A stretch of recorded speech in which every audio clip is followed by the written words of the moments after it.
Merci au président Tango. Vous en attendez na yo lelo. Expliquer ndenge nini nga na komi kimbangiste. Oui. Et puis ndenge na suis appel na sala ba kimbango. Batu le ba kimbango, bon parce que fausse identité ba kimbango. Pourquoi? Parce que tozo benga mfumu kimbango. So bi mvulusi kimbango. Alors, biso bi ba kimbango. Surtout ni malamu mfumu kimbango lexinini. Mfumu laisser un titre honorifique, hein? Sa Majesté. Donc, nous obéissons Sa Majesté, au lieu de Madame Mouté. Et donc, là, jardinier, n'a palais royal. Vous voyez, parce que le pays, il va nani, il va solo. Parce que solo, il pas si mot kimbango. Non, madame, il va solo, mais là, l'okuta. Alors, professeur Oya Salaki Yasuka, Yamunene, Zaki le 27 juin 1944. Yangonde a le blague comme le président. Nakata prophétie wana soko nani malamu papa Kimbangu jamais atanga 4e et 5e président. Alors bilango jamais. Ni papa voilà, papa Pisolokele, papa Dialungana, papa Diangenda, balola jamais 4e et 5e président. Ni papa Kimbangu Kiangani, alors jamais 4e et 5e président. Lingomba paie officiellement et ne base jamais 4e et 5e président. Donc, Mutatangi, premier président, 4e et 5e président, et Zali, pas si pioso, l'article et le journal La Renaissance. Apparemment, c'était un journaliste, à comment article alors, Mutapesa Zaki, papa, qui n'a coûté là, Paul.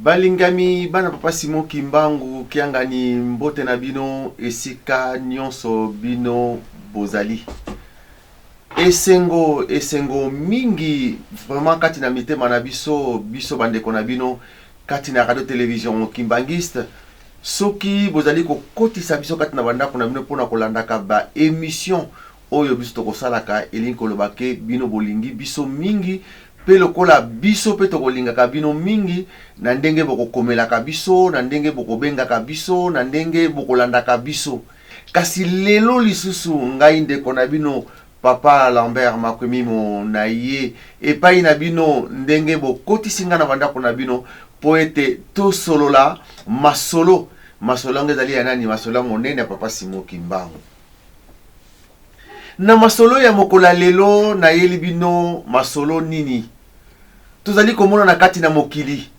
batu bazali koloba lika papa Simon Kimbangu batu musu bazali kolobela mvuluzi Kimbangu ba musu bazali koloba prophète Kimbangu ba musu bazali ba kombo ebele kasi tina mokola lelo batu wana musu bazali kofinga bazali koya te mais oyo azali mwana papa Simon Kimbangu akobenga ye papa Simon Kimbangu papa na ye ndenge balobi na na psaume 33 na 12 esengo eza na libota oyo nzambe akozalaka kati na bango nzambe ngo akozalaka mutu avandi kati na bango azolia na bango elongo papa Simon Kimbangu kiangani lelo tozali kolanda tokolobela moto na ndeko na biso oto yambi na mokola lelo yepe azalaki kobengama mvuluzi Kimbangu makama ndenge na ndenge mwana bilaka kasi amonaki ke malamu aya pona kobengama mwana papa Simon Kimbangu foko tosa maloba na ye aye nde lelo toyambi ye na plateau na biso po te toka kosolola masolo oyo tomoni epai na ye alakisa biso ndenge nini azwaki appel a papa Simon Kimbangu po ete aya kosangana na biso elongo nde na kosenga na bandeko na nga baza na sima oyo basimbeli biso na sima kobanda na ye mama Fifi Ndongala papa Tony Diangenda pe équipe technique mobimba ya Ratelki France biso nyonso nde tosengi na bino bolanda biso na kimia e tokosenga na bato baza na nsima balakisa biso mopaya na biso oyo toyambi na mokolo ya lelo. Papa Adrien, mbote na yo Papa Adrien. Mbote. Papa Adrien kokoloba makasi pamba te tozali kolanda yo émission masolo ezali émission ya bakwantona bato baza vraiment na bakwantona na kanisa yo moko yebi ebongaka bato baza ya kolemba te mais bato yo vraiment bakwantona. Papa Adrien na kanisa topesi yo merci uta tozalaki koluka yo tozobengisa yo mais nzambe abongisaki ndenge mosusu lelo na mokolo ya lelo nde toyambi yo na plateau na biso ya radio télévision Kimbangiste. Liboso mpona koyamba yo tolingi toyeba santé na eza ndenge nini? Na koma tata Molimo Santo Papa Lambert santé za kitoko na ngolo ya Papa Limbango Kiamani. Merci santé zali kitoko Papa Adrien lelo topesi yo merci toyambi yo po ete tosola masolo ndenge nini oye ko rejoindre bana pasi mo Kimbangu na kati na lingomba na ye tolingi tosola masolo wana mwa moke pamba te batu mingi bazali koloba ke mvuluzi Kimbangu kaka na musika mais identité na ye vraiment ya vrai bayebi yango te yango lelo tomoni ke yo ozali yango tobengisi yo Papa Adrien tokosenga epai na yo biso toyebi Papa Adrien kasi oyo kosalaka toyebi te tokosenga epai na yo o se présenter nanu soki yo zali nani kombo na yo nyonso oyo osalaka sima nango nde tobandi émission na biso. Papa Adrien totikili yo maloba. Matondo mingi Papa Lambert na kombo tata mwana tata Molimo Santo ngai kombo na ngai Papa Fwakasumbu Luano na kombo pa yobenga Papa Adrien ningi ba yobenga batu nyonso nazali mundimi na paroisse ya Paris Saint-Ouen pe lisusu nazali coordonnateur ya centre culture Mandombe na France mais parallèlement nasalaka ba recherche en tant que chercheur indépendant oyo tobingi souvent kombo ya kimbangologue donc nasalaka kimbangologie. Voilà en gros eloni nasalaka na yamba ya pa Kimbangu pi personnellement. Merci Papa Adrien nakanisa bande bazali kolanda biso bayebi yo Papa Adrien mais tolingi toyeba Papa Adrien obotama Kimbangiste ou bien okomi Kimbangiste parce que ezali bato yo mingi azana ba parents Kimbangiste lokola bon tokoloba neti ngai ba mama na nga bakangama bakena pasi bazala na loa mama na nga botami kuna na botami Kimbangiste nazwi baptême na ngai na âge à 12 ans nakomi Kimbangiste mais na botama kaka bana na botama mama na nga botinga kaka na nzela oyo yango nalingi pe na yeba ndeko bali koyeba papa mate oyo ba yebaki ke tokobengisa Papa Adrien na mokola lelo nde balobaki na ngai ke Papa Lambert tout na Papa Adrien abotama Kimbangiste ou bien akomi Kimbangiste. Papa Adrien totikili yo maloba. Voilà donc ngai Papa Lambert na koma Kimbangiste na botama Kimbangiste te mais koko na ngai ya mwasi na mobali wa boti mama bazalaka ba Kimbangiste kasi mama azalaki catholique na papa qui sous kasi atika biso mokili pe à son âme azalaki catholique mais maman azalaki catholique lokola papa mais na sima mikolo kaka na mbula na année na 21e siècle dans l'an 2000 ça fait à peine 10 ans maman tokoma Kimbangiste dans l'an 2000 après l'an 2000 en tout cas fois 2005 2006 donc na botoma Kimbangiste te kasi na koma Kimbangiste. Ah bon?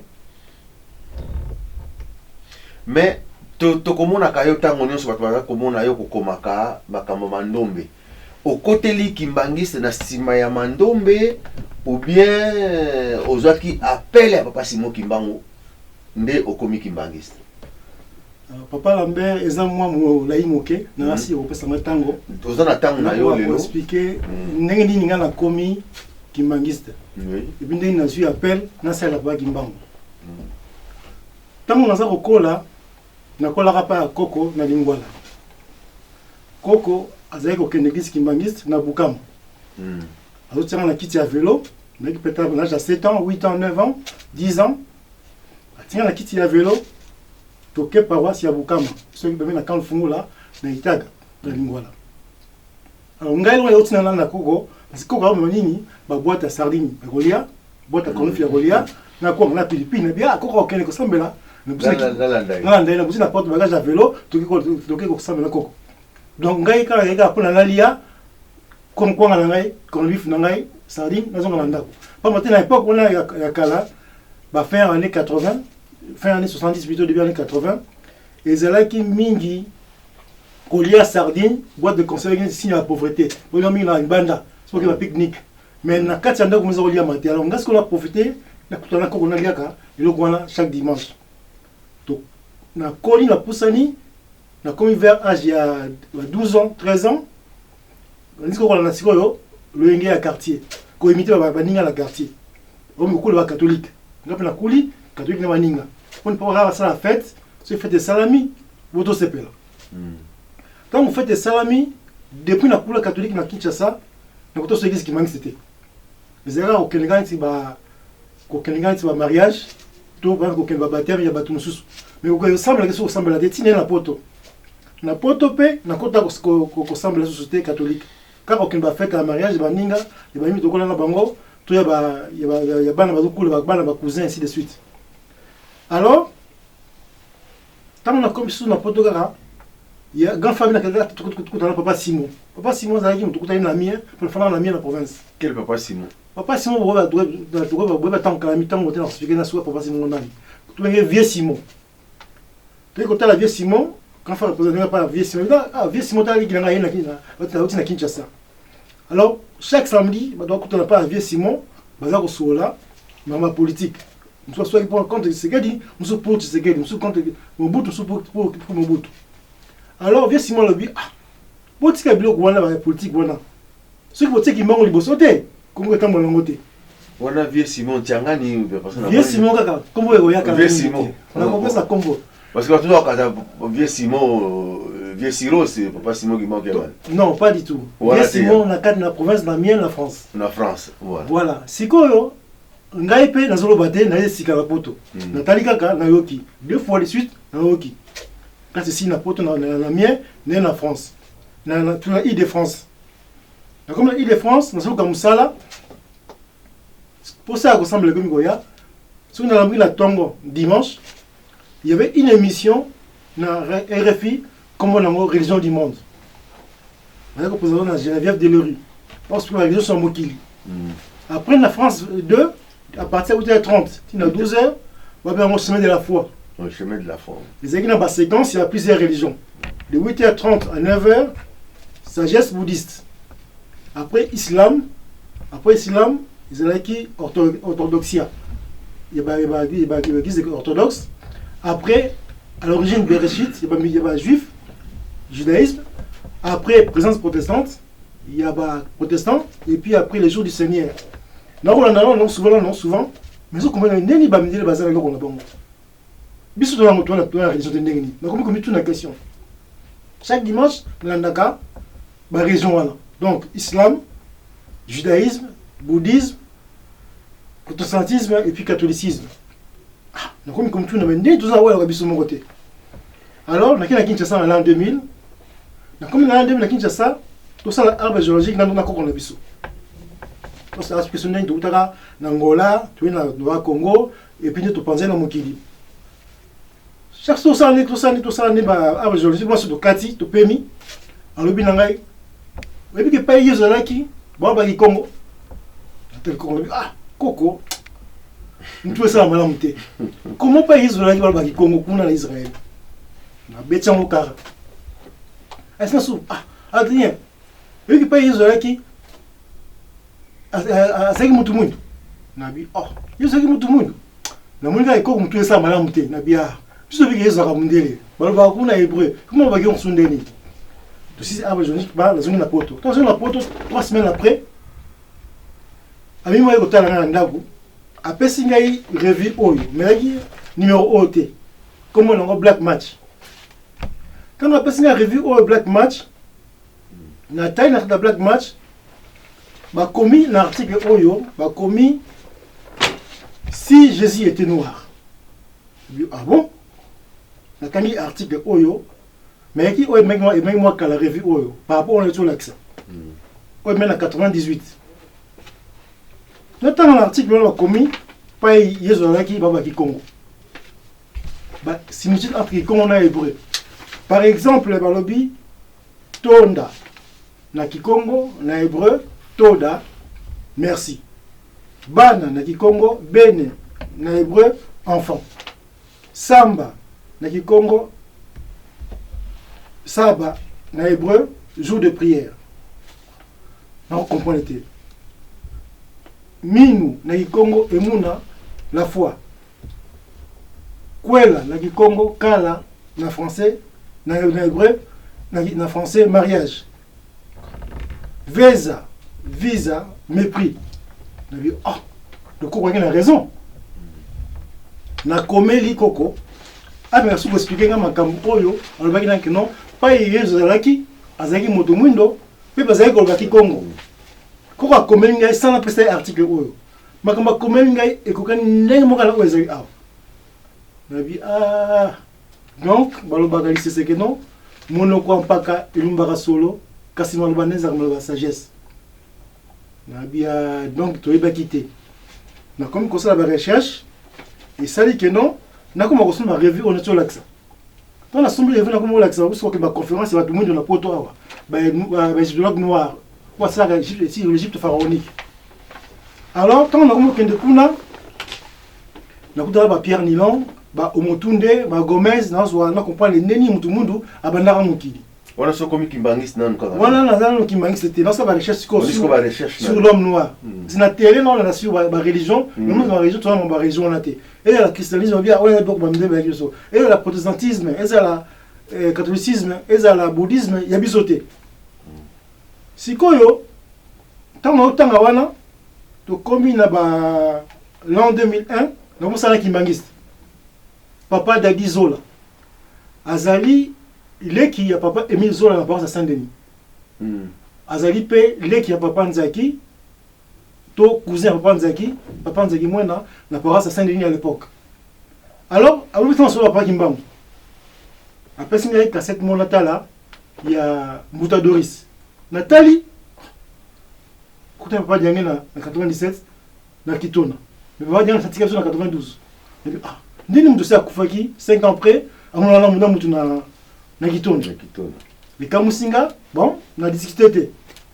Après quelques temps, après c'est sur cassette il y a Camille Ekoutou. En 1948 avec la prison, na papa Kimbangu ou Nandolo. Alors que notre papa Kimbangu na Lubumbashi. On dit qu'on a dit qu'on a information. En 2003, avec papa Adrien, tous en écriture moko na Ningomba. On a dit ah papa Dadi. Soki Batu, dans une écriture moko, religion moko, langue moko, faut qu'il est banga bongo. N'est-ce pas juif, dans une écriture moko, langue moko, religion moko. Ba coréen, écriture moko, langue moko, religion moko. N'est pas japonais et puis ba russe. Et puis ngai faut mon écriture wana. Ah bi bon, que nous mon cousin ngai donc ya na e papa Nzaki na bridge. Na la bridge na Saint-Denis que mon aé mesure rendez-vous. Il y a 9 questions à tout. Il y a 8 questions. Il n'y a pas de rien, mais questions sont belées. Il y a chaque fois tout ça. Comme moko, bon, on a l'imbola kayo. Il y a 9e question à Mandombe. Il y a bon, pareil, si vous avez la question à Mandombe, il y a Ngomba. Ah, papa, tu tombes à point nommé. Moto, ou à 5 écritures, oyo, à Zana Montpellier, à sa conférence. Ce qui a une Île-de-France, na Kobengayo, bongo sima oye monde makambo ndeni ezali tango aye ba yebisina keno atokoma alors ntesa ngi papa Maludi ne veut pas Maludi mais tango ke papa de là na mona ki papa Maludi ndenge nini na ki ko katsa suki papa de là personnel ayo katsa suki na ndako na ye chaque dimanche na ina article oyo na explique non ko le zaki mutu mundu ba doa ozomelanga ba sabia tango mazoloba azima mazoloba te comment dire ça mutu ala mutu mundu vraiment lui la ngai na musika azolobela ko mote bato so bakei bazongi basite bakei na bango batongo basuki na bango ngambo so bakala na suki on lui attend ngali ah jeune homme est-ce que on peut voir en solo Voilà non. papa maludi le mec était avec des comme maludi mais non azali ya papa badela ay makambo besoin en solo parce que eza bande ngwana mais soki bosama yele na yo somba livre moko na code noir ou le calvaire de Cana tanga ngo bosama yele na kena Fnac na somba livre ngo par exemple besoin ba numéro téléphone tout ça échange na ye dès que tu as parole lui n'a pas na moi la Boulogne tu na Boulogne après on soit na ye alors expliquant il n'est pas dans ça la jeunesse sur le kimbangisme parce que il n'a pas Rémi kumbi de tonadio alors atselinga nzembo moko kuna comme nango nkanda ndombe na nzembo ngo expliquer pourquoi nzembo ngo on nkanda ndombe par exemple non na pesa ki bango 1 quart bilo c'est no 3 quarts alors c'est ça nga mingi siko ndiko bana yeba pe makambo ndeni ezali alors donc pour avoir la commune de France il a fallu papa nous a dit que non papa il a commis mais papa lui il a devancé ngabino mais sûr que muta sec écriture a commis na Île-de-France. Tu veux la conférence na l'université Paris 8 c'est le 29 mars 2003. Donc tu commis papa il a dans ça démonstration dans tableau a mis la rubrique 5 na 2 bien souka a commis phrase a mis na papa pasteur Tanga et papa mawa papa kangi na abi banda ya poto na pesi nombote ah tokamwe tubeti maboko ngai me ah ndeni papa pasteur atangi na kotanga te ndeni papa wa bela d'inventeur écriture a commis na ko commenter mais bité ngafuna mona inventeur écriture na tourner même za ndengeni na kiti ba ina amphithéâtre na kiti na se na pesi mbote infesté abina ngai ah papa Adrien tu peux ça quoi mando mene na la briche na Saint-Denis yako yiko la kuna mais comme ça samedi moi là ko zagité mais c'est non ça gare mercredi ay non bon yako yiko pas ina na ndako pa pa la cour neuf na avenue de la République yako mona e ça c'est 6 séances yako mando mena bon papa Adrien mando bo yo malamu et sengeli oyo zo diplôme na yo na paroisse dimanche na culte ngabi ah na paroisse ou na paroisse na hésitaki mais na kena sous-souté parce que naki na mwana muke botoma ngai na 10 mois mwana na kena ko zo diplôme na gité c'est à partir mwana de sikoyo donc ko ba réunion mandombe papa mawa entre 2003 et 2005 tout le ko ça va mandombe et na fin août 2005 2003 plutôt papa wa bela zungi na Kinshasa so ba statut ya mandombe na règlement de l'intérieur mandombe tout ça mandombe na France. Alors par exemple c'est la démarche tout ça il va tout c'est tout bon ici statut d'adaptation na statut ya France à côté si on a préfecture tout le 23 novembre 2003 réception à déclaration de la préfecture à Saint-Denis et puis le 3 janvier 2004 tout suite parution de journal officiel.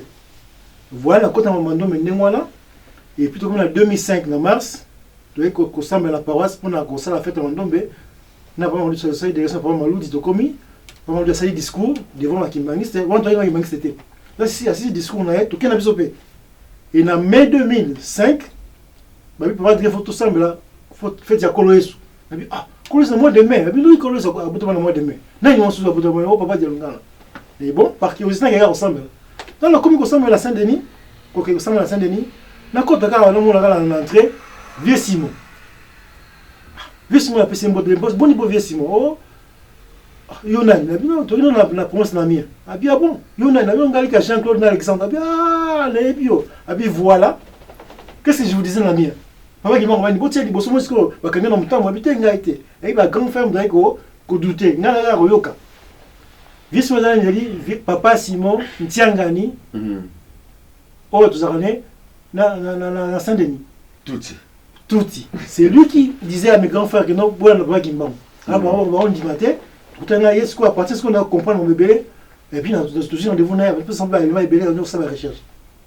Et ça là, que, on a continué, et il a juin 2005, tu auras bas, par exemple, vous avez beau amis, par exemple, il y a Saint-Ouen. Comprends-moi, c'est trouvé à Saint-Ouen, mais on a qui à Saint-Ouen, voilà comment la commune à Saint-Ouen, Tinane, il y a un coup là, et puis il y a un combat là, la commune qui mangiste. Mais ils ont qui par rapport à Mandombe, il y a un combat qui mangiste. Ah bon? Mais merci bandeko bana pasimo kimbangu tozo ko kende malembe pona papa Adrien a limbolela biso pas expliquer biso vraiment na boke binyonso na kimia nyonso ndenge nini ye akomaki kimbangiste. Papa Adrien tozongela makambo ya mandombe soki tolobi makambo ya mandombe to soki tolobi tozongela ngo elingi koloba nini kimbangologue pamba te tozoko po kaka toujours yo mutu toyebi ke oza chercheur tolingi toyeba nanu mpe bato baza kotuna bamituna oyo bato bapesi biso yango yango tozali kotuna epai na yo me kana ni kolimbolela biso kimbangologue. Ok. En fait, kimbangologue ezali mutu asala mosala ya kimbangologie. Alors pour la limbola kimbangologie, tout ça en parallèle, il y a kimbangologie, to symétrie, il y a kimbangologie na christologie. Alors, christologie ezali discipline théologique où c'est la étude sur la personne, la vie, l'histoire, la pensée et l'œuvre à Jésus. Alors, Jésus n'a 3 temps. Il y a liboso autant Jésus en tant que prophète. Pambate, Jésus est prophète, fils de Dieu, prophète. Dans le deuxième temps, dans la deuxième étape, Jésus en tant que Messie. Parce qu'il va préciser que Jésus a voyagé dans Mokili. Dans Ésaïe par exemple, chapitre 7, verset 14. Ésaïe toujours, chapitre 9, je crois, chapitre 9, verset 5. Même dans Michée, chapitre 5, verset 1. Vous voyez que non, Jésus a voyagé, donc en tant que Messie. Et la troisième étape, ou le troisième temps, tout le monde a dit non, Jésus a équipé Dieu le Fils, Nzambé. Ésaïe dans Jean 14, 9. Tant que Philippe, si tu m'as vu, tu as vu le Père. Donc, on a 3 temps, il y a la christologie, Jésus en tant que prophète, Messie et Dieu le Fils. Car c'est ça que nous la kimbangologie. La kimbangologie aussi, et ça que dit, étude la kimbangu en 3 temps. En tant que prophète, donc Ngunza, parce qu'il a prophétisé qu'il va kimbangu. Et en tant que envoyé, tout moi, parce que Jean 14, verset 16. Je vous enverrai un autre consolateur. Donc, je vous enverrai. Donc, tout moi.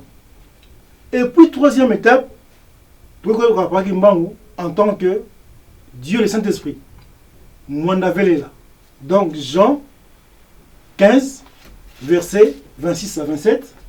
Et puis Jean 16, verset 13 à 15. Voilà les 3 étapes. Il y a kimbangologie, Papa Kimbangu, prophète Ngunza, Papa Kimbangu, envoyé tout moi, Papa Kimbangu, Dieu le Saint-Esprit, Mondavelela. Voilà en gros la kimbangologie, c'est ça. Et ça là que non, tant qu'on y est bien aussi koyo, on a ce qu'on dit non, Papa Kimbangu, Azali, Nzambe, mais à travers ces 3 étapes là, Ngunza, Ntumwa, Mondavelela. Merci papa Adrien, chercheur na kanisa biso tozali kolanda yo na bokebi nyonso. Mais tolingi toyeba résultat to ba résultat nini ebotami na mosala na yo oyo bengami chercheur en kimbangologie. Merci papa Lambert. Na mosala na ya chercheur en kimbangologie ezali na ba résultat. Sur le plan individuel, ils avaient des résultats sur le plan collectif. Sur le plan individuel, na sali ba recherche, puis na koyeba beaucoup misato. Beaucoup ya liboso, ezali Kimbangu, le plus vieux et le plus jeune des ancêtres de l'humanité. Ils ont expliqué mbotan pa Kimbangu, qui musanso sali, tina liwa nae, et puis qu'on expliquait pensée nae, puis qu'on expliquait œuvre nae. Et puis beaucoup mis baïa salaki, ezali le principe à l'origine de l'écriture Mandombe et ses implications. On est là sur le plan Mandombe. Ça a 13 ans de travail de 2003 à 2016, et bien à 2016. Et puis beaucoup à Soukazali, la prophétie magistrale de Kimbangu, c'est-à-dire recueil à la prophétie. Il y a 4 grandes prophéties après Kimbangu, à savoir la prophétie le 27 juillet 1921, oyo abisaki na forêt ya Mbumba to na zamba ya Mbumba. Prophétie magistrale na ye le 10 septembre 1921. Parole prophétique na ye le 17 août 1922. Oyo abisaki devant 2 prêtres et 3 prêtres qui sont tout. Père Jodogne, Père Van Nuy, Père Dessart. Et puis encore une quatrième prophétie à Mounen, la prophétie conversation à qui le 27 juin 1944 dans la prison de Lubumbashi. Voilà, le 27 juin 1944 dans Lubumbashi. Voilà ça sur le plan individuel. Sur le plan collectif, nous avons dans le cadre de la recherche, au monde il y a un vaccin. Vous savez que vaccin, lui pasteur, ça a un vaccin pour l'embois. Il y a qui fait contre la rage, mais là il y a un bois. Mais il y a qui s'y manaille, vaccin sur le vaccin, si l'autre a un vaccin anti-tétanique, anti-tétanos, vaccin anti-tuberculose, vaccin à varicelle, rubéole, l'autre a un vaccin à Covid, et ainsi de suite. Donc, nous sommes maintenant besoin de faire un vaccin pour la science en nouvelle musique. Donc, à titre collectif, tout ça, la conférence, pour la ça, tout va scientifique bien, c'est mon nom. Donc, mon nom, c'est l'écriture, les arts, et la science. Donc la simana ba doit tout le monde travailler pour la mission pour la conversation na bandinga il ne sera mis na simama ndombe et à titre ya conférence si na c'est déjà 15 conférences tout le monde a bossé le 28 avril 2007 na l'université Paris 8 et la dernière conférence le 11 septembre 2021 na paroisse ya Montreuil. Voilà sur le plan collectif et individuel le président Yeboti na pour la magambuya kimbangologie. Mais papa Adrien nakanisa ndengo zali kolobana biso pe tozali kolanda yo na bokebi nyonso na ndengo zali kolobela biso pe tozali kosengezo ko fongola biso mutu po to ko kotuna ba mituna mosusu mutu na biso ko kotuna. À quoi consiste alors ce travail de kimbangologie pour papa Simon Kimbangu? Matoto mingi na mutu le papa Lambert sali musala ya kimbangologie za ko consister à ko découvrir papa Kimbangu, qu'on faire découvrir par Kimbangu na bateau, puis qu'on va expliquer la vraie identité par Kimbangu, sa véritable mission et puis sa réelle dimension spirituelle et dimension divine na Mokili, en commençant par le Congo, l'Afrique et le monde.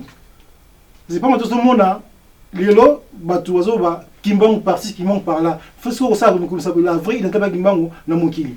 Alors voilà ce qu'il faut expliquer par Kimbangu la identité na en tant que Ngunza, premièrement, tu vois ça l'explication là. Tu ça l'explication en tant que tout moi. Et puis on peut aussi expliquer par Kimbangu en tant que Mondavele là.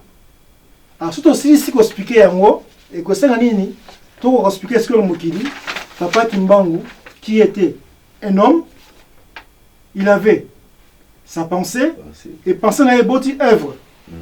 Mais œuvre les animi, les mausolées, les temples, les musées, les aéroports, les universités Simon Kimbangu, les plantations, ainsi de suite.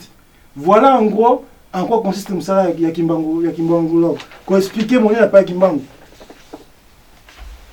Mais donc, tu as dit le paquet, c'est une identité. Donc, tu as dit que papa Simon Kimbangu a une vraie identité. On appelle une fausse identité. Je crois que ni les a ni balana parce que il y a vrai na fausse donc ni nous te allez au le balana ni na personne donc en fait au bandeni ça dit que bato baebi papa Kimbangu ba wani ba comme ça vrai identité na bon si ko to sengi parce que to monique ndengo lobi na biso ke ba kombe belo bimisi biso mvuluzi mwanda velela ba no so bimisi wana bon si ko pana yo sikoyo vraie identité ya papa Simon Kimbangu ezali. Alors vraie identité papa Simon Kimbangu ezali Dieu tout puissant créateur. Yende mutu aye le kola papa le père asali musala dans l'Ancien Testament to moni yango yekaka aye en tant que fils Yesu au babengi na français Jésus asali musala to moni yango dans le Nouveau Testament. Et quand il y a maintenant, le combat Kimbangu, à le 12 septembre 1987, à ça en tant que Saint-Esprit. Mais si on prend mes alliés, Batumi va Kimbangu, parce qu'on force identité par Kimbangu. Pourquoi? Parce que tu as Kimbangu. so abi mvuluzi kimbangu alors biso abi pa kimbangu surtout ni malamu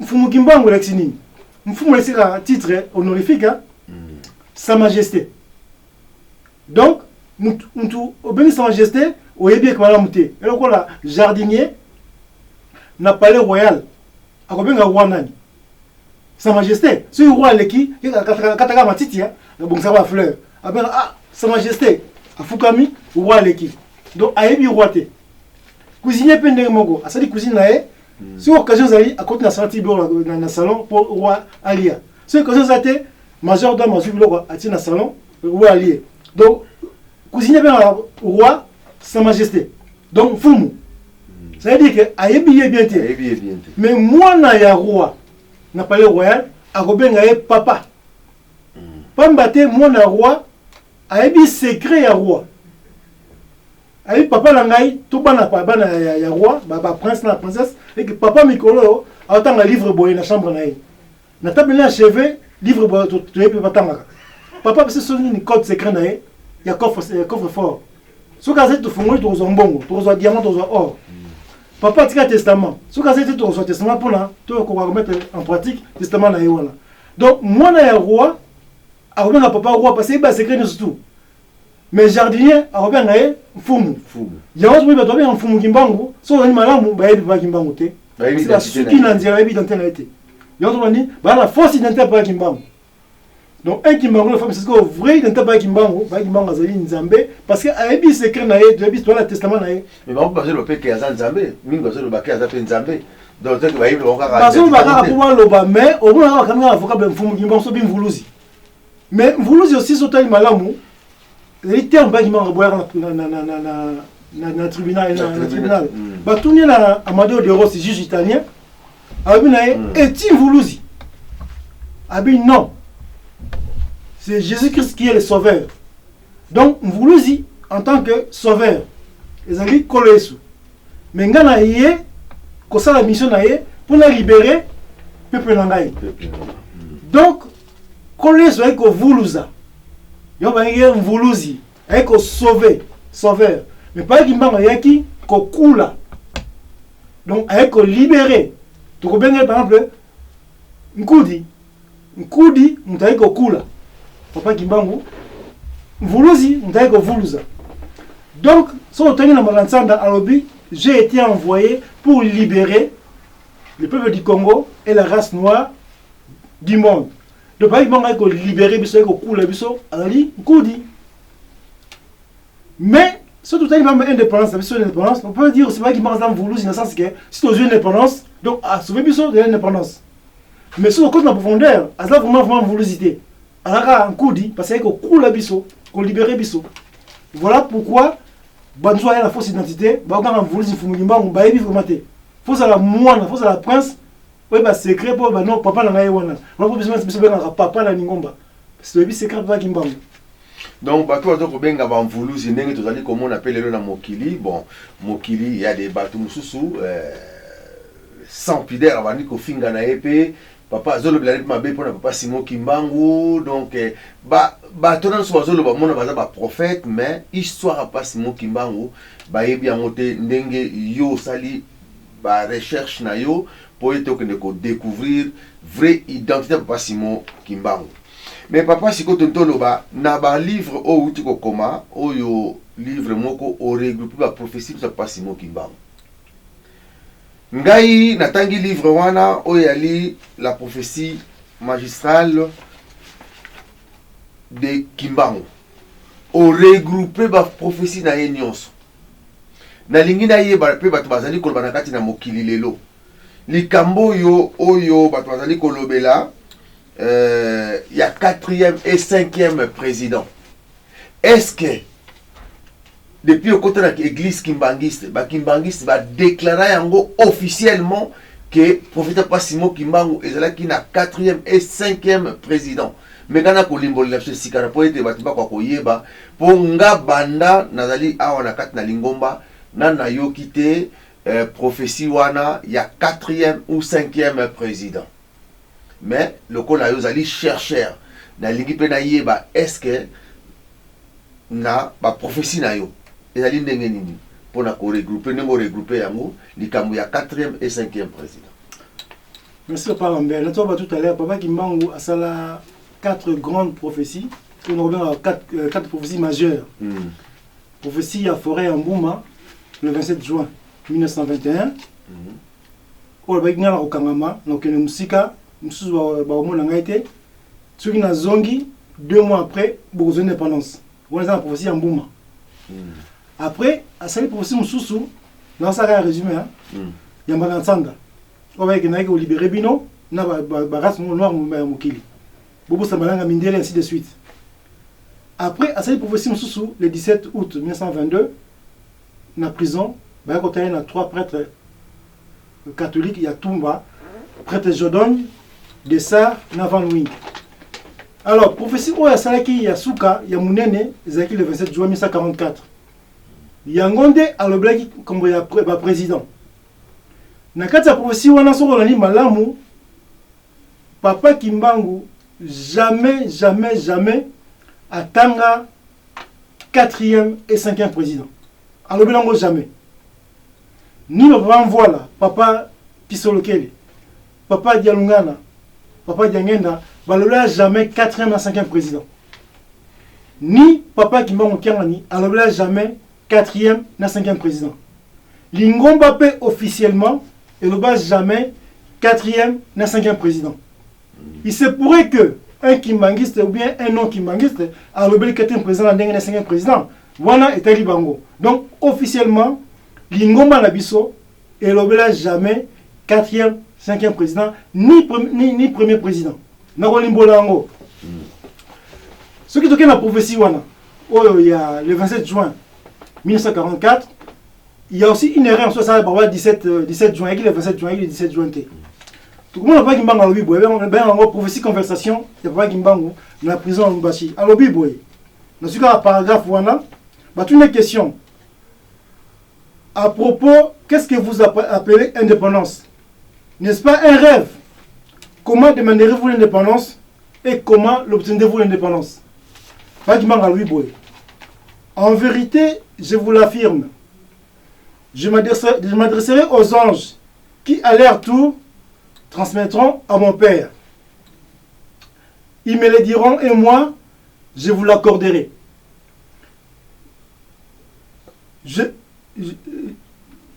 Vous verrez les blancs rentrer chez eux, ils fouilleront ou seront pourchassés par une forte puissance qui leur fera partir à pied, abandonnant leurs biens. Vous verrez parmi vous émerger une personne qui vous sortira du jour colonial. Elle sera bonne, mais vous ne le suivrez pas. Il sera assassiné. Donc, vous verrez une personne qui va émerger. Habiter qu'un ou premier président. Donc, en substance, il parlait de Lumumba. Pas de Kassavou. Avec qui une personne vous sera le jour colonial, il sera assassiné. Le monde va assassiner Lumumba. Après Alobi, vous aurez un deuxième président. Il sera voleur, rancunier, méchant. La dépravation de mœurs envahira les mentalités. Les enfants ne respecteront plus leurs parents. Vous verrez les exacerbations du vol et une grande famine entraînera un climat d'insécurité dans le pays. Vous les détesterez et les chasserez avec hargne. Donc, deuxième président. Là, chiffre 2 Salami. Après Alobi, le troisième président entrera. Il ne régnera pas longtemps. Le pays sera divisé en 6 parties. Vous le tuerez. Tout le monde a payé à Baboumaki, troisième président. Après, plus rien. Après le Bessel ça c'est la prophétie, il y a 3 pages, conversation. Il y a le 27 juin 1944, la prison. Alors, ça c'est sa version à Kikongo. Oh, Utaki na Kikongo, pour attirer la français. Zandenge moko. Et ça dit, papa na Rouen, Basalaka, qui va papa Matondo à l'époque, papa Nzaki Mwena, papa Ndol, papa Wazi, pasteur papa Mandouzi. Ça, il y a un Kikongo original lango, batia à la français. Donc, le chiffre 1, 4, 5 Et ça, pure invention, il y a pas tout. Par exemple, il y a deuxième président et troisième président. Donc il y a le chiffre 2 et le chiffre 3. Alors, d'où vient maintenant le chiffre 1, 4 et 5? Bien, premier président, quatrième, na cinquième.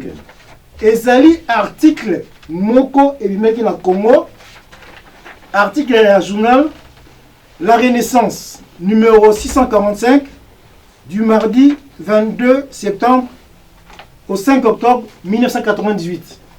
Alors, article Ezali va commencer par Mpasi Pioso, fidèle traducteur en Kikongo, de Kikongo en français. Alors que traduction dans la Kikongo, et puis c'est néerlandais. Mais il y a un fidèle traducteur de Kikongo en français. Comme titre la prophétie du prophète Simon Kimbangu sur l'avenir politique de la République démocratique du Congo, faite le 17 juin 1944 dans la prison d'Elisabethville. Alors que ça déjà le 27 et le 17. Alors oui, boy, Mpasi Pioso. Voici en résumé cette prophétie. 1. L'indépendance du Congo en 1944. Pour l'indépendance du Congo en 1944, Simon Kimbangu avait dit à Kiantsumba que le pays sera libre dans 15 ans. L'homme blanc abandonnera tous ses biens et prendra fuite. Alors, Abandi Boyabi, le premier chef de l'État, il est prédit que ce dernier sera un homme digne, modèle, exemplaire, respectable. Mais il ne finira pas son mandat et sera empoisonné. Au moins, il y a ici premier chef de l'État. Par exemple, quelqu'un vous sortira du juge colonial. Une personne qui sera tuée. Donc, il y a le premier président, mais pas exemple, une personne vous sortira du juge colonial. Donc, il n'y a pas le chiffre 1. Le chiffre 1, Zali, pas si pioso. Il y a un article. Il y a un article dans le journal, mais premier chef de l'État. Akei Sikolo, deuxième chef de l'État, alors il sera grand voleur, destructeur, détourneur des biens publics. Sous son règne, les enfants seront dépravés. Ils ne recevront pas leurs parents. L'économie du pays va sombrer. Il y aura beaucoup de voleurs dans le pays et le peuple sera plongé dans la misère noire.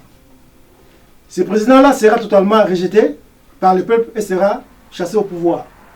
Donc, Abenguié, deuxième chef de l'État. Est-ce que le troisième chef de l'État, ce dernier, ne fera pas longtemps au pouvoir?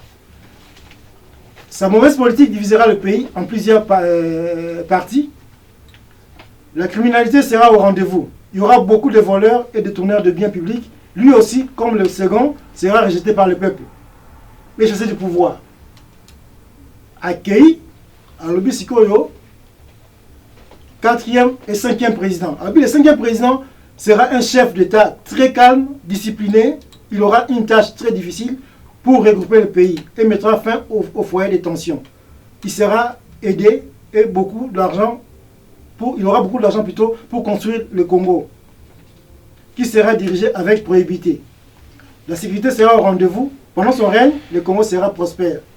Il n'y aura plus d'esclaves et chacun recouvrira ses véritables origines et ils rejoindront leur pays immédiatement et librement. Donc, Mutatangi, premier président, quatrième président, cinquième président, Ezali, pas si pioso, l'article et le journal La Renaissance. Apparemment, c'était un journaliste, comment article alors, papa qui n'a compté là, Paul, paix à son âme.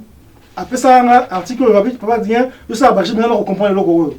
Tout le monde qui est au maintenant tous les Congolais se sont, comment dire, sont focalisés sur l'article et non sur la procédure de Papa Kimbangu. Le Papa Kimbangu, on l'a jamais cité. Premier président, quatrième président et cinquième président. Alors, deuxième et troisième. Mais ndenge sikoyo ndenge tozali koyoka ke sikoyo biso bakimbangiste parce que officiellement batikali kolobela ngote toyoka ngote ke ou mokonzi chef spirituel ou bien mais elobomaka mingi mokili bazwi yango tozali komona pe bazali kolobela ngo mikolo yo nyonso ke bolobaki prophétie ya 4e 5e président et bo échoué donc c'est que makambo bakimbangisi batikala mango loba ngote donc muto soki papa mpiozo yo tabimisa ki makambo jamais nabi jamais au grand jamais officiellement papa Kimbangu, papa Envola, papa Kimbangu Balbelango. Ni officiellement l'église est déclarée. Donc, et ça, il y a un bateau, tant que il y a ça, il recherche dans le bango, il trafic à un bébé, puis il s'en a dans le bango. Et ça, il y a la banne à Bilaka. Et ça, il y a papa Mwanda. Papa Mwanda, là, c'est pour bien, il y a un Afrique, tant qu'il y a un Saint-Ouen. Tant qu'il y a un combat, il peut pas dire la banini, Bobanga a été dans le bango à Bilaka. Il peut pas dire la banini de Mwana. Tant qu'il y a un combat, à Paris, il y a un habitué à Bilaka. Ensuite, il y a un Bilaka. Et comme si vous avez un bilaka, vous avez un bilaka, c'est toi la bilaka. Donc, ça va battre les bananes et bien la carte. Quand vous avez un bilaka, vous pouvez pas dire la tabilembo, et on va la bilaka. Mais tant que vous avez un bilaka, à tort, bisco bana bilaka, et soit on bisco bana bilaka. Et si vous avez lingomba, bangote, bisco bana bilaka. Moni, va détourner kaka, makambango. Même chose, tant que vous avez un lobby, banani bazana libanda. Tant que Baroya, mi va pas de la place na bango. Ce qu'on va venir non, biso zini, biso ali bala solo, tant que Roya, to benga la bino. Or, papa diangi de discussion na bonzoto na 1992. Nous sommes en 2021. Ça fait combien? 29 ans. Et bongo bala ba quantité. Bala va dire la atike biso. Ba te bezo sala bana. Ba te bezo sala chaque fois. Biso quantité biso. To quanti. Mais ti na libana là, to benga la bino. Biso papa dit là baki biso de ba vrai qui mangiste. Ba posa ni que ça fait 29 ans déjà salami to sto koti ndam na bazo kota. Donc bana bilaka saka bana o ali bana te o bazaki na kati bana bilaka bana ba relégué bana bilaka o bazo kota bana bilaka. Qui est biso bana nkole donc bosa bana bilaka. Bana bilaka. Voilà, mais ba to so de ba phrase na biso ba mot na biso ba to so na sens na bango. Donc, Luka se positionner la phrase papa qui m'a malobaki. Papa qui m'a nulle part papa qui m'a bilaka, c'est papa Diangenda. Bah, tu me suis dit banda baroya, pas qui m'a malobaki, papa Diangenda. Mais si je papa Diangenda, bah, puis on va sur papa qui m'a. Pas qui m'a. Zaka va détourner, bah, on se le baka, bah, on détourne. Bah, guitariste, c'est boyao.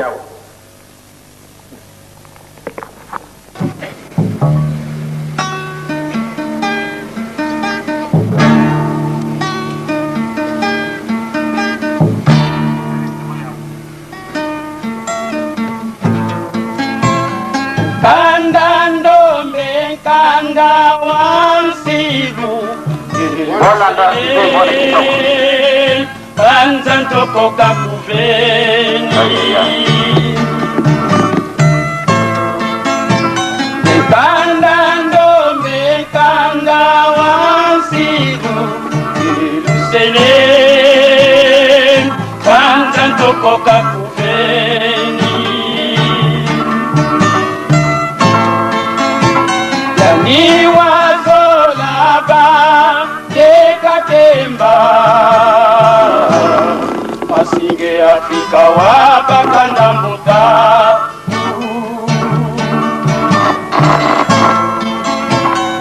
Ni wazo laba Kekatemba Masinge Afrika wabaka na muta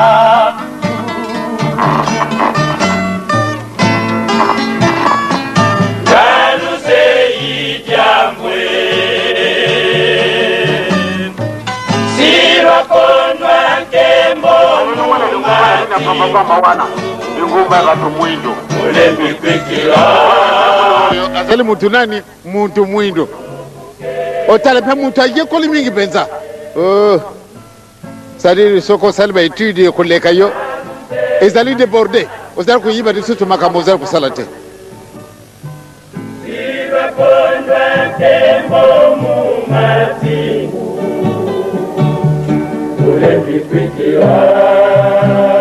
Tojara kuzila bango na balabala na biso wana.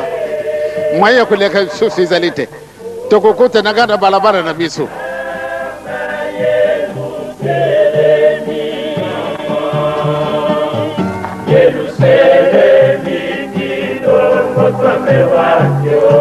Yango izali soko izalite. Kilongo izali soko izalite. Iya tikinda kuna ya kitoko ya kuvandila yawa. Iyo uzali nani? bayekuluka yo muntu mwendo mawa kubusa na te nzila yango ezala kami balete esika wana moko kaka yo mwana tende ozali mutu soko nanga nini okuleka ndenge nini bana esika wana bakokenda kambangu te okokenda 1 mètre à l'heure or que mutu aza kotambola na marche normal akusala 5 km à l'heure kasi mokolo wana 1 mètre à l'heure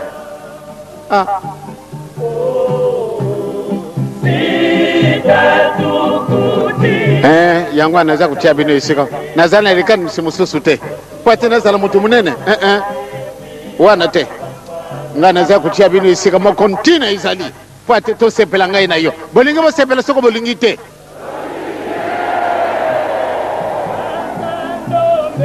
kitisa mutima makambo mazali kuyela yo mwana na ngai mama na ngai tata na ngai nzambe asi akanisi yo asi akamati lokwa na pesi yango apesi na yo mutu pamba alunga na ngoma na yo bato mwindo oya za kuloba boy muntu mwindo atalimpe mutu atuni ni ba doktora ndenge na ndenge mais vraiment ba mama na batata ezali mawa bose pela di boso simana ko pesa na bana na ngai ayay na kulungula eloko na binu wana ya mutuya na ko pesa ngona di boto ba kubimisana mbo makitoko yangwana na kuchia binu isika moko boka bwana te bozana na bolingo oyo nzame aza kusenga na biso tokolonga na biso d'ailleurs to sitolonga soko bozala kutunga kasima wana izali forte na ngai te bo reprocher ngai te papa lubaki te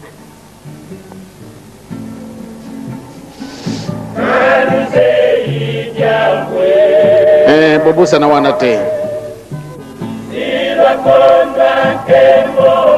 soko balowina alongwana nguma na pampamba pardon mutamuntu yo mutazara nguma benza munene soko kufika kaba yambi yokuda bafungula nzila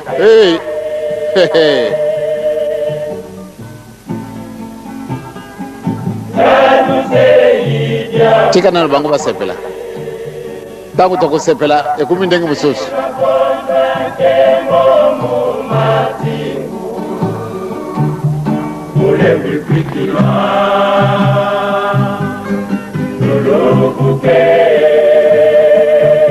tozala mayele mwana papa tozala mayele mama ya papa tozala mayele tata ya papa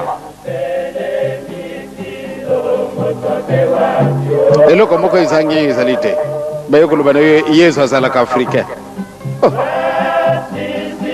banda obutami ozalaki na mangumba wana mokolo nini okakedi kama ndenge wana nzambe azalaka mutu mwindo ye nzambe azala mutu mwindo ngai na tuti madezo na ngai bongo ye nzambe akalia ku madezo na mfumwa ye munsamba yokwa atumbi makaya bumna ale batina sani na tuti nzambe ndo mekakalanga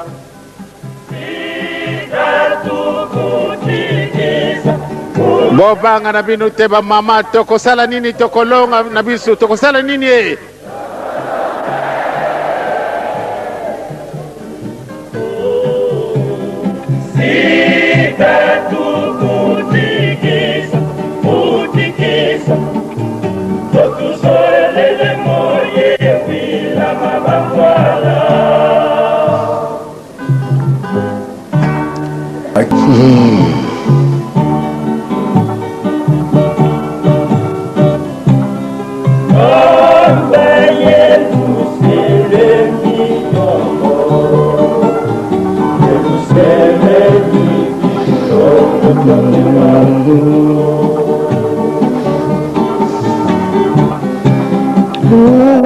Sisirinzo ya bombela Viziti mungu wa mfumu kwa ngendombe Nzambi ame Shika tu kutikisa Kutikisa Lele mungu Ah, Nzambe. Aïe, aïe, aïe, aïe. Shika tu kutikisa, kutikisa. Wotuzole liboye wila babambwala. Shika tu kutikisa, kutikisa. Votozole wila babambwala.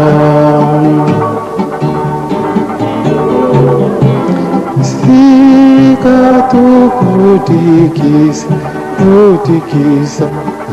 Votozole wila babambwala. Shika tu kutikisa, kutikisa. Votozole wila babambwala.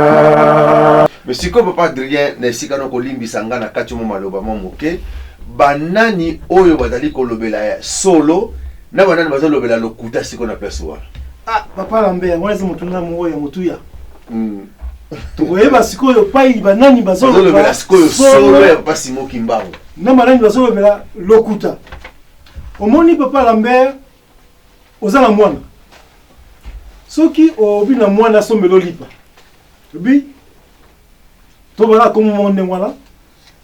Papa Matondo, ce mélange lipa. Est-ce que phrase na yo est suffire pour moi sur la lipa? Tiens. Ce que ça sonne papa Lambert. Faut que ça ait bon. Voilà papa Lambert. Donc pour moi la somme lipa, on lui parole na yo. Bisi mobaki si mbongo. Donc on s'est dit action. Après moi na paix, on s'est l'action na ye. Akolonga pa to zali awa akei na boulangerie. A son lipa. À cette action à retour, à Tamboy, marche à retour, aller-retour, après sur l'IPA. Quand on appelle sur l'IPA, et combien de résultats? Tout au lit, il y a trois choses. Il y a la parole, tu retiens la colonne. Sur ce tableau, hein? Tu tiens la colonne, il y a droite. Tu la colonne, il y a gauche. Tu tiens parole. Moi, on a sommé en l'IPA. Après, tu retiens la colonne. Il y a milieu, action. Aussi, le bon côté na porte-monnaie dans la poche, on peut si moi il passe l'action là. Attends c'est l'action là. Sima, quel résultat lipa. Donc ta parole, l'argent et du pain. Alors pour tout parce que nani ya solo pa kimbango, tu entends la tableau papa Lambert. Tableau aussi c'est non, parole pa kimbango. Action il y a mené, to ba ne ba mené ba voilà. Nous avons dit pour émissa résultat. Pour que nous ayons ça, par exemple, sur la prophétie, il y a papa Kimbangu, à Salaki, quand on a 10 ans. L'âge à 10 ans. En 1897, l'âge à 10 ans. À ça, on a papa parent naé, donc mi à papa naé, à Kazu Biloko, à Pessibo à Rolia, Manioko, à Kazunguba, à Pessibo à Rolia, à Zuma et à Pessi. Bami a parlé de ah, il y a autour à faire vers 18h, 19h, mais Kouyela, moi, nous avons bien éduqué. Atali, ma vie à village, mes aïeux, merci de m'avoir félicité. Mais sachez que avant que vous soyez, moi je fuis. Avant que nous soyons à Zalaka. Ah, Etienne Lingala, Etienne Pitopale. Ah, ni moi, mon cœur, il y a Zalaki, avant que nous soyons. Est-ce que tata na bazawa? Est-ce que pour nous reprocher à tel papa na yabi papa ezandengwana. Na hiso vérité ezandengwana. Awa na kamba mokilombe ya na kamba pour eluka nzambe awa. Et comme on a besoin de mokilombe bimba, ouais bah comme on a il y aura un grand temple qui sera construit ici. Et mokilombe va glorifier nzambe à partir du temple wana. Donc papa, avant que tu sois moi aussi je fuis. Papa comprend l'été, il doit comprendre le côté. Et puis c'est plutôt pas. Alors, ils allaient parole à Pakimbam. Après ça qui. Tout le monde ici, dans les 6 avril 1961, papa a gagné la bandit action. À cette première pierre, il y a temple. Donc le professeur Passimo Kimbang. Le professeur Kimbang a temple. Auto Loba. Na temple. Il y a Soukine wana. L'âge à 10 ans en plus. Ouais. Avant madame ça, c'est le 6 avril 1921. À Soukine wana. Mais suivi na mona action. Suivi dans son action, Papa Diangenda, le 6 avril 1961, a tiré première pierre. Donc comme le 4 juillet 1979, non 74, Twandi Kotonga, temple. Et Tongami, action Papa Diangenda, na bandini. Et puis, na le 6 avril 1981, temple Bimi. Donc, le Papa Kimbangu, action dans salami, et bon petit résultat. Donc, ça, tableau ou même, tout ça, 30 éléments ou bien, en fonction, on va parler par Papa Kimbangu. C'est aussi pour essayer de moko, comme ça, tableau ou. Donc, quel est le deuxième retour, Papa Kimbangu? Tant Papa Kimbangu, on va kangaye, alors, puis, on va kangaye na rokende. Donc, le musika, mais 2 mois. Si on a zongi 2 mois après, si on a zongi dans le camp 2 mois après, bon, indépendance. Donc, bon, indépendance. On doit comprendre l'été. A bien, rokende, si on a zongi dans indépendance, mais à 2 mois après, si on a zongi. Effectivement, à Kendaki. Le Rokenae, nous avons dit à Tikibiso, nous Lumbashi. 12 octobre 1951. Azongi Ndengeni. Mais il y a qui sont à Zongi 2 mois pour toute indépendance. Alors, comment l'action a été menée pour toute indépendance? Papa Diangenda a signé autorisation dans l'état colonial belge à que le conseil d'exploitation Papa Nae. Le 17 mars à Ken à Lumbashi 1960 et le 25 mars 1960 c'est l'exhumation. Il y a un accord à Papa Kimbangu dans Matadi Mayo le 2 avril 1960 et dans Boutou il y a le 2 avril au 3 avril 1960 nous avons Papa Kimbangu accueilli dans Nkamba. Nous avons fait dans Nkamba pendant 11 jours du 3 avril au 14 avril 1960 11 jours dans Libanda après Papa Kotikor Papa Kimbangu dans Mausolée Kinolelo. Si on calcule quand le corps est zoni et continue dans Mausolée à partir du 14 avril le 30 juin, 2 mois, 2 mois. Toute indépendance. Qui a mené l'action? Papa Diangenda. Mais indépendance, c'est ce qu'il y a qui n'est tout le monde a une indépendance, on va faire Papa Kimbangu. Donc, comment c'est ça, la carte de Kimbangu? C'est la carte de Kimbangu, c'est donc tout le salama, la carte de Kimbangu. Donc, si on va dire qu'on va voulu jouer dans la Babylone, c'est tableau, c'est impossible. C'est impossible. Toi qui es Papa Lambert. Si quand Papa Kimbangu, bakangi roi Léopold III na prison na Allemagne biso to histoire wana ba bino tout ça ni pour bito libéré wa bino depuis mutu moko na Congo Kimbangu amona aller partout ya ko libérer roi to histoire wana na Kimbangu donc on a détail été alors batin ba prêtre ba ke mona Papa Diangenda ba ki soke na boma pour ça prendre la bango à libérer roi parce que avec notre papa Diangenda pas qui sont là Papa Kimbangu na midi so ba sakala mo ba s'isoler ba so là Papa Kimbangu ba fundi mo na mina bango non ba na mbale so là Papa na bango pa ba so avec non ba na Papa Kimbangu ba so la kana donc pas si bon ma Diangenda bana to ya osima so continuer pour ne pas dire que ba belge donc c'est que belge mais avec ba histoire koleka biso bien sûr donc ba belge no ba histoire koleka ba prophète wazo ko bima lelo que prophète azo ba ke pasimo Kimbangu donc continuer na celui to ko limota mo konso parce que deux prêtres ba na mona bana Papa Diangenda et bana Papa Kimbangu plutôt na colonie scolaire na bomba alors continuer na ba tuni bah, si on a besoin, c'est pas la bien à libérer le roi. Pas que ce soit moins hésitant, ne pas dire la conférence, non, tout ça, absolument pas être bizarre. Mais là, on ne sait pas dire qu'il m'a avec les non, bah, on a pas pour la libération du roi. Alors, Papa Kimbangu, il a libéré le roi de l'histoire, voilà. Quand il a libéré dans la prison, après ces conditions, Abi, signé Mukanda Oyo, mais ça Congo indépendance, le 30 juin. Mukanda cinéma, en 2 exemplaires. Roi Simbien Nzoto, Basambeli, allez, tant que on a Belgique. Roi, c'est un exemplaire, mais pas un super exemplaire. Comme ça, Rubanga, roi, Bakane na Itika normalement, Baboni, roi, a bombé quelques jours, quelques temps plutôt, na Yangami na Congo.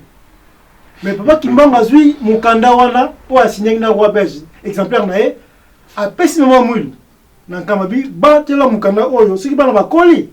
okopesa bango babundela indépendance ya Congo nakota badétail te etango ekomi pene babelge baorganize concours moko pour bapona baadministrateurs territoriaux na Congo mpona kotambusa Congo baterritoire wana alors papa kisoki andaki kosala concours mpe na Belgique na baburundais na barwandais parce eyaki nini état ya Congo Rwanda Urundi comme on disait à l'époque Congo Rwanda na Burundi bakesala concours kuna mais avant ça la concours na Belgique papa kisoki akendaki ndeke mwana mama mwindo wabino nazokende na Belgique c'était en 1958 mama mwindo wabino comment ozokende kuna tala mukanda oyo papa na bino abaki bobundela makambo ya indépendance c'est là où papa kisolokele ayenda komona wana Belgique mais on est Belgique ni tant basali concours papa kisolokele abimi le premier wabi fona mwana abimi le premier Congo abimi le premier na examen au concours administratif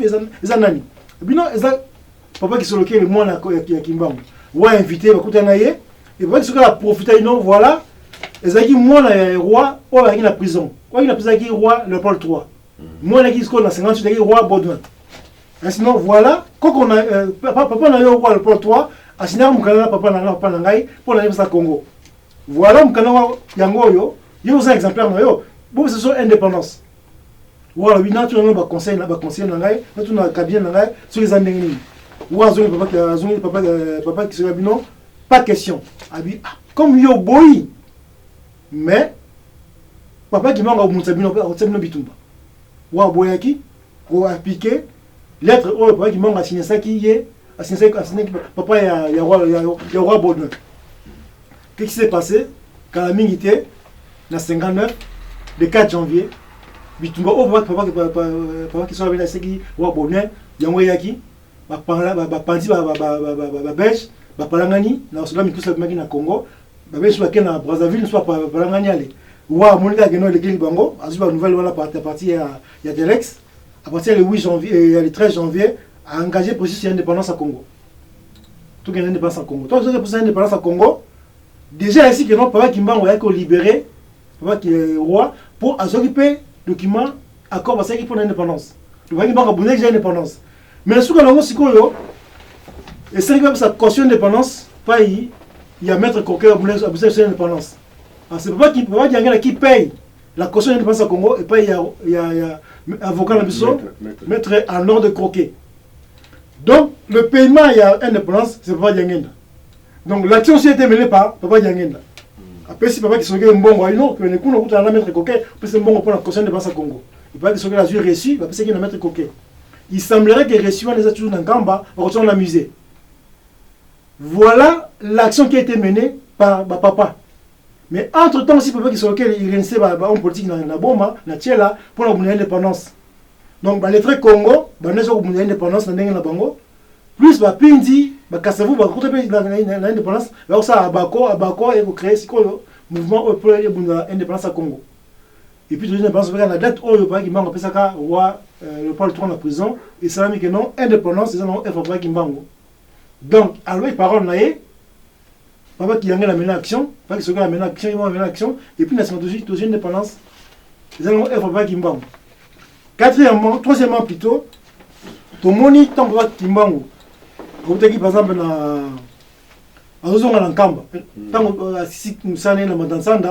le 11 septembre, l'équipe Kimbanda a commis le Makaka, dans la plaine à Lobi, mon place wana, Kumbe Diazulu, Sikakumu Vavantoto. Donc, les engins du ciel vont atterrir ici. Mais donc, on a qui langage volonté. Le document en 2014, papa qui m'a en Kirani, a fait ma démarche dans l'État, dans autorisation RVA, tout ça à l'aéroport. Et ce qu'on peut inaugurer l'aéroport en 2015. Donc, parole à papa, il y a un peu Kitty. Parole à papa qui m'a action menée par papa qui m'a en Kirani et les Kimbanguistes, tout Katimatiti, tout construit l'aéroport et l'aéroport Salami, avion Kitty. Donc, parole, action, résultat.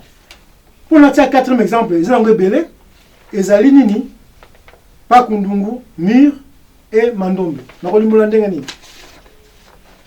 1921, quand on a par Kimbangu, entre na benga Monkoto il y a vert na Malankamba na petit musée bientôt la résidence il y a une place vide voilà bakanga pas kimbangu place voilà to pas kimbangu ba mila mulaka na se wana ba moni planche la planche on y a elle a recto forme en chiffre 5 recto verso plutôt forme en chiffre 2 ba mila ba moniongo bakaba planche on bakanga photo ba boaki ba tout ba kimbangu moi souligne wana bino dans les années à venir mes enfants feront de merveilles avec ces deux éléments là.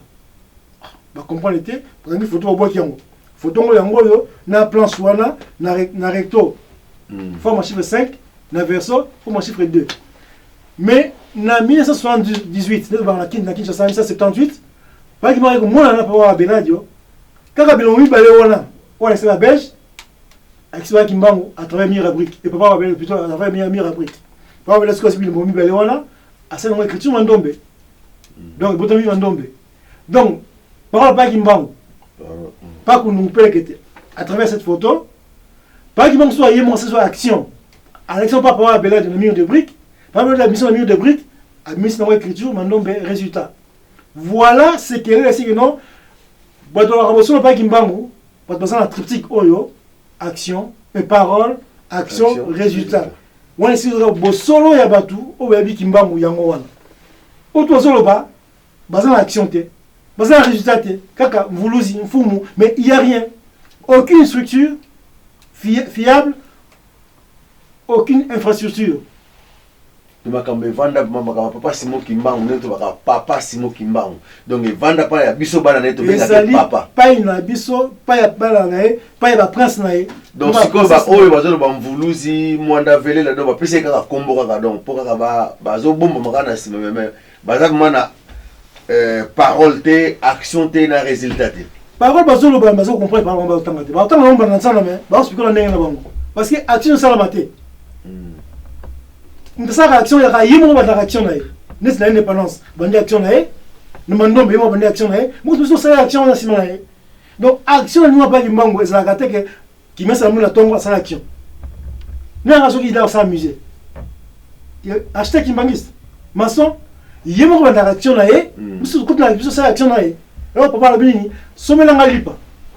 Aujourd'hui au côté de la porte na poche, toi la porte-monnaie peut si moi na au salut action na yo. Moi on appelle ça action na ye à ken aller na boulangerie, retour, elle n'allie pas. Donc l'action conforme à parole pas qu'il y a pas Kimbangu. Et ben dans na yemoko toi pas voilà, toi pas Kimbangu qui rien. Si ma biso ça action na biso, beaucoup botim pour ma résultat. Donc il y a aucun groupe où ça action et ben action. Pour lui c'est un résultat. Est-ce que vous pouvez rester anime? Ils ont belé papa Lambert. Mausolée, ils ont un résultat. Temple, ils ont un résultat. Musée, ils ont un résultat. Aéroport, ils ont un résultat. Université Simon Kimbangu, résultat. Plantation, résultat. Bon, plutôt Kimbanguiste. OPHK, œuvre philanthropique humanitaire Kimbanguiste. Bientôt, orphelinat Simon Kimbangu. Fondation Simon Kimbangu. Centre Mandombe. Université Simon Kimbangu. École conventionnelle Kimbanguiste. Ezé Belé, Ratel qui Radio Télé Kimbanguiste. Kadeki, Caisse d'épargne Kimbanguiste. Voilà le résultat et Botami. Mais l'action nani, il y a Yembei, à travers Yemoko, à travers le programme voilà, tout à travers sa divinité, Papa Kimbangu Kiangani. Bon, c'est tout le monde résultat. Voilà, bon solo, il y a Bana, Papa Kimbangu Yangoana, il va prince Naina la princesse. Mais papa Adrien, to monique te zi au moins temps parce que to monique fait aux ozonga sur na kat na émission pour tout le makambezali belé to ko lobela ndengo wuti ko expliquer biso. Mais malgré tout ba résultat nyonso ezali ko bima. Ba tu mususu tina mokola lelo bazali ko landa kakate. Ponani. Et ça peut bitumba.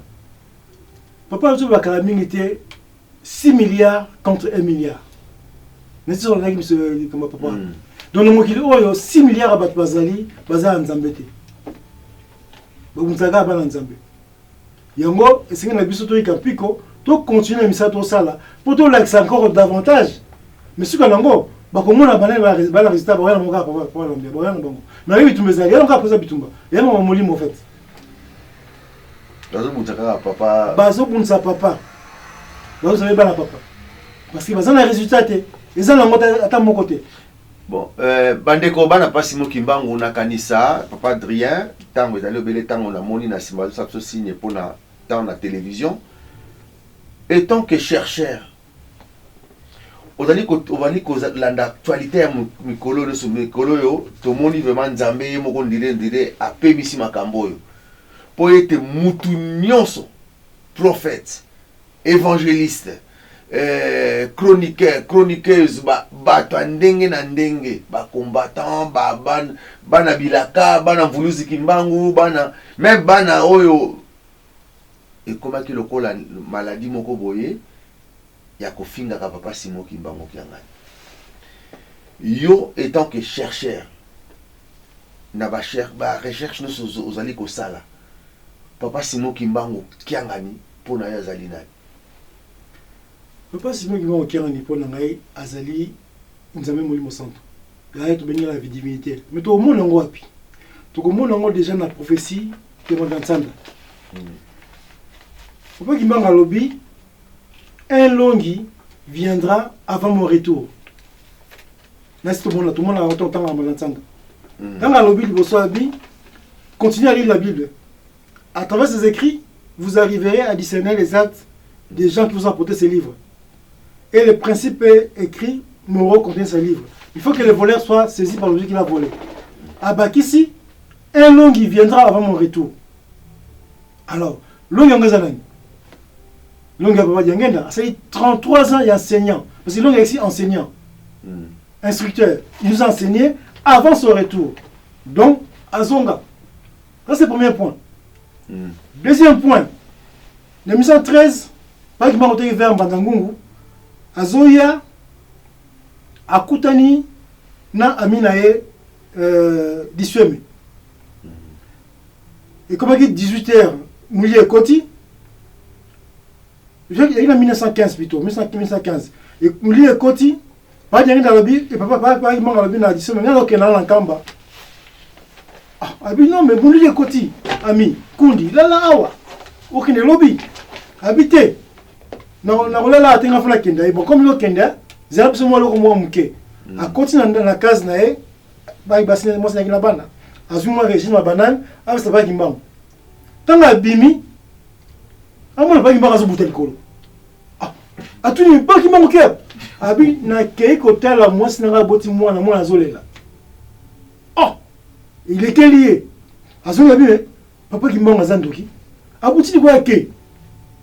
Absolument, na monnaie là y tant roya funa na gangela y après bakuta na y bébé na mai mo ben ngongo ay me pas ki mo a lo beli ma mo la pas ki mbongo to buteli ko no sa ki sa ko la ngai to buteli ko pas ki mo la bi abi na y Dieu vit sur la terre.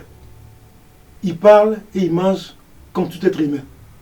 Oh, maman quand monsieur a comprendre le pas ki mbongo le bi que non azane nzambe afin yo aliya kanayo à sola lokola mutinyo tout. Donc déjà azo ça dit mais ba miracle nae et tangu pe c'est qui se mais na okende ba kanga la kozonga na si zo histoire wana tangu yaki ayi jo na sina na kamba na kamba yaki ne tanga kena kamba ba biso moyani ba mo kena la botami ayi na biloko to melaki na deux témoins a commis boye bino ne autant ba ki mango ya 5 zonga il y a 51. Oh, pas du monde tout fona. Dans Lumbashi. À moi le 11 un jour avant qu'on le 11 octobre 1951, pas du monde le 12 octobre. Tant à moi naé avec non dans la Kamba, tant que la Kamba moi pas du monde qui a la botami. Abi ah, mais le pas Kimbangu, tu peux pas dire na bito, pas Kimbangu za ate assez atika biso mukidi. Mutazalia wa pas du monde qui a ngani. Atali karaba azuba cadeau. Avec ce qui monte à Zungina. Elle comprend que non, avec les gens qui zonga, les gens qui montent à Zongaki. Donc, pas qui montent à Zonga, nous pas qui montent à Zangani. Ils ont un Zambé. Exemple, ils ont un bélé, c'est pas qui montent à Zambé. Sans toi, les gens qui ont un Mukine, pas toi, ça va te mais déjà là, témoignage, pas du suémi. Oh, enfin, pas qui montent à Zonga. Et puis à Zonga, puis pas qui montent à Zonga, un long qui viendra avant mon retour. Alors, qui peut annoncer sa mort et qui peut annoncer son retour? Si ce n'est pas Dieu. Et puis, alors, Nakozonga, Nako-représenter roi, et puis, Nako-liquider l'humiliation. Non, mais Nakozonga, a représenter le roi. Donc, là, tu as pour ça, nous autres. Vous savez, Nako-représenter le roi divin. Mais il faudra une longue période pour que l'homme noir acquiert sa maturité spirituelle. Celle-ci lui permettra d'acquérir l'indépendance matérielle. Alors, ça accomplira la troisième étape. Il naîtra un roi divin avec ses trois pouvoirs. Pouvoir spirituel, Kinzambi, pouvoir scientifique, Kimazai, et pouvoir politique, Kimayala. Je serai moi-même le représentant de ces rois divins. Je liquiderai l'humiliation que depuis les temps les plus reculés, qu'on a cessé à infliger à l'homme noir. Donc, à l'objet, à cause de la représentation à Wana, et puis à cause de liquider l'humiliation. Donc, à cause de pour liquider, pour représenter le roi, donc, à Zonga, le Congo, il y a papa qui manque Kiangani. Donc, comme papa qui manque Zambé, papa qui manque automatiquement Zambé, parce qu'il y a un Zongi. Merci, Bana Passimo Kimbango, papa Adrien. Oui. Na ko oli musanga muke parce que tuna mutuna européen wa tout à l'heure mais na obaki eloko ni osaki bato bana libanda. Bako wa ko yeba ke makamboza kotana biso.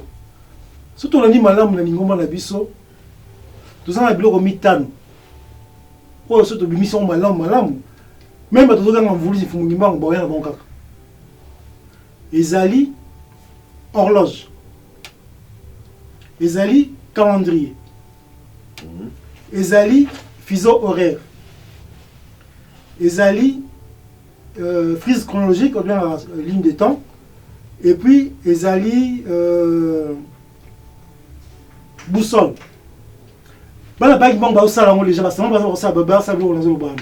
Mais si comme nous le bimité, il y a tout le monde total la musique. Mais du jour où tu tiens na balabala. Mokilo kamuloko komola kamuloko boya ba ko parce que biloko misal mine mitano et ko bouleverser mokini. Pas mal de temps par exemple, il est 1h du matin. Est-ce que c'est le matin? C'est pas le matin. Le matin c'est la séparation en jour na nuit. Donc tant que sol va courir que c'est le matin. Donc 1h du matin en gros, ils ont une fausse horloge. Vraie horloge, ils ont la 0h et la 6h du matin. Donc, pour corriger un quart, tout ça à 3 quarts. Tout ça l'ango déjà. Et puis, calendrier, tout ça l'ango. Quand on parle par exemple l'une des temps frise chronologique, tu as vu que non, de moins 3000 ans à 476, Ezali, Antiquité. Par rapport à qui? Par rapport à l'histoire, la histoire à Mindele. De 476, chute empire romain, auquel en 1482, de vote à l'Amérique, Ezali, Moyen-Âge, par rapport à qui? Par rapport à Mignolé. De Moyen-Âge, donc on a 1482, on a 1789, Révolution française, temps moderne, par rapport à qui? Par rapport à Mignolé. Et puis, la Révolution française, 1789, à nos jours, époque contemporaine, c'est à Mignolé. Donc, frise chronologique, voilà, ou bien ligne de temps, les autres de qui? Histoire à Mignolé. Parce que c'est un peu plus à tout le monde, tout ça après, il y a biso, ligne de temps, frise chronologique. À partir de Blogamine et Mitano, on trouve ça Mukili et Batoria, on a besoin de nos bateaux, la marque, pas qui m'a la résultat, ils ont des bisous. Donc, ma lembe, les bitumbate, Baroyan a banque pour la lembe. Et on va que moi, Baki, tant à ce qu'on a l'eau à Baki, j'ai vécu le monde et les cartes comment ont été attribuées. Il n'y aura qu'une seule église, qu'une seule langue, qu'un seul roi, moi, Kimbangu, enfant, Mukongo. Donc, nous avons dit Moko.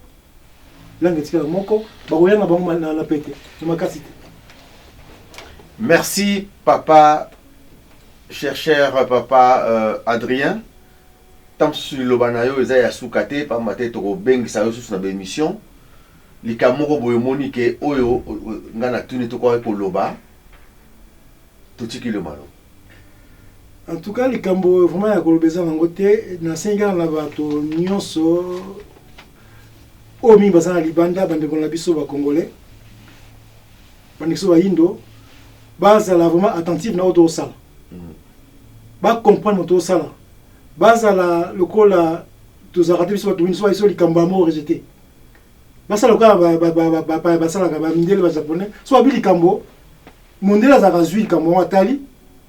Ali bon, ça boy, akena ye. Un mois après azongi, eko démontrer que non, eza solo toi lokuta. Ce que ça lokuta, ce que ça lokuta, ce que ça lokuta. Donc, maintenant ça vraiment assez ouvert, ba ya ko comme tout le baka. Pour la hôtel papa Kimbangu. Yango libana suka. Bana pasi mo Kimbangu kianga na kanisa to komi na suka émission na biso ndenge papa Adrien uti koloba biso ba kimbangiste malamu toyekola. Asali biso ba livre tomoni yango papa Adrien Fakasumbu livre na ye ya libos asali ba livre tala ba livre de kokoma.